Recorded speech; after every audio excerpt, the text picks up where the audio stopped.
Pour te reprendre rapidement, Mhm. si tu es décisionnaire, quel chantier tu mets en priorité? Santé, éducation, transport, agri-business business ou autre chose?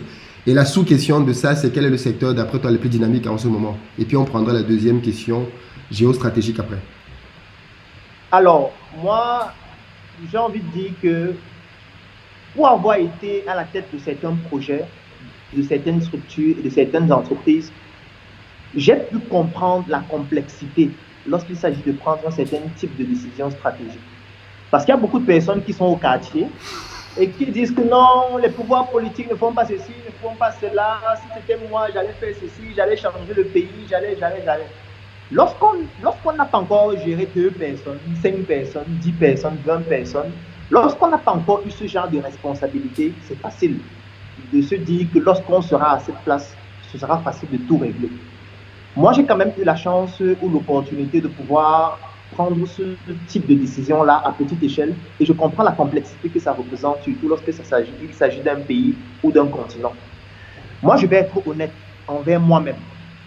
Si dans la situation actuelle des choses, il m'arrivait d'être dirigeant de n'importe quel pays qui est dans la situation actuelle,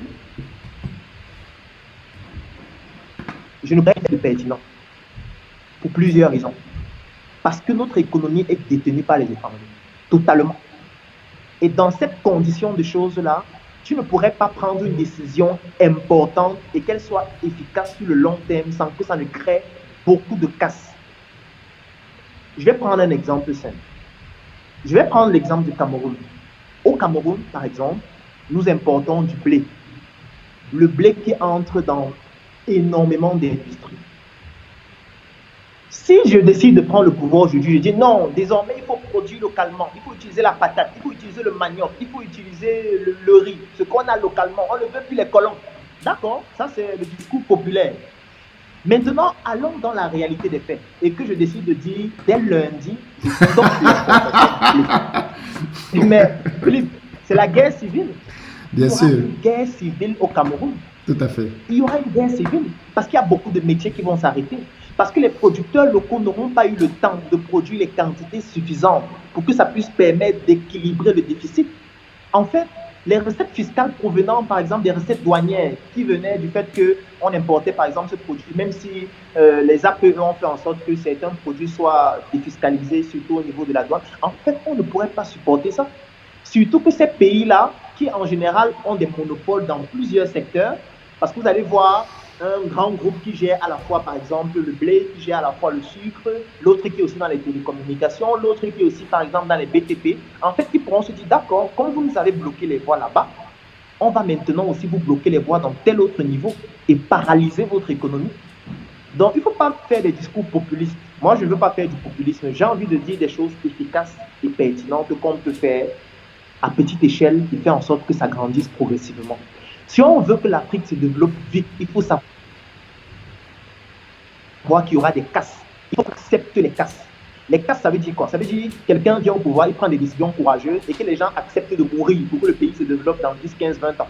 Il faut que les gens acceptent ces casses-là. Ou alors les gens acceptent que ce soit fait de façon insidieuse, en sourdine. Comme j'aime souvent le dire, une forêt qui pousse fait moins de bruit qu'un arbre qui tombe. Ça veut dire qu'on prend des décisions à petite échelle sur le plan de l'éducation, sur le plan de la santé, sur le plan de la culture. Et progressivement, on essaye de construire une nouvelle génération d'Africains qui vont diriger l'Afrique dans 20 ans, dans 30 ans, et qui, eux, auront tous les outils intellectuels, culturels et surtout économiques pour pouvoir permettre le développement de l'Afrique. Moi, c'est ce que je ferais. Donc, je ne peux pas dire que je vais me lancer dans l'agri-business, je vais mettre 200 milliards dans l'agri-business ou je vais mettre 800 milliards dans l'éducation parce qu'à l'état actuel des choses maintenant, je n'aurai pas les leviers économiques qui me permettent de le faire. Par contre, si la conscience se développe, et comme je le remarque actuellement, je prends un exemple. Actuellement, tu as une chaîne avec plus de 200 000 personnes qui te suivent. Ça veut dire que c'est des personnes qui sont intéressées par les thématiques que tu développes au quotidien. Mais ça, c'est une incroyable force. En fait, ça, c'est une forêt qui est en train de pousser et qui, plus tard, va permettre de pouvoir maturer des projets partout à travers le monde, en commençant par l'Afrique. Et c'est en fait ça que nous devons faire. Ça veut dire qu'il y a un travail de sensibilisation à faire et il y a un travail stratégique aussi à faire que nous ne devons pas communiquer n'importe comment. Parce que je tiens déjà à faire un warning. Il y a certaines choses que je ne dis pas dans les médias. et que je ne dirai pas dans un direct et que je ne dirai pas à la télévision. Parce qu'il y a des stratégies que nous devons aussi pouvoir développer en sourdine. Parce que les autres nous écoutent. Bien les sûr. autres essayent d'anticiper sur ce que nous faisons.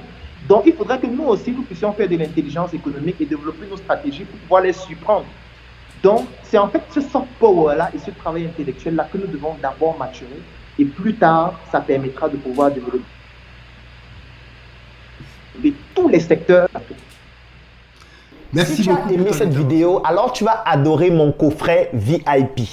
Le coffret VIP, c'est 200 heures de vidéo, 17 formations pour te permettre de plonger en immersion dans l'univers entrepreneurial et développer tes performances. Et ce n'est pas tout, parce que ce coffret VIP te donne aussi droit à une adhésion de 3 mois dans le Claudel Noubissier Business Group, qui est un groupe business qui comporte plus de 1000 membres pour te permettre de gagner des marchés, trouver des partenaires et même des investissements dans tes projets.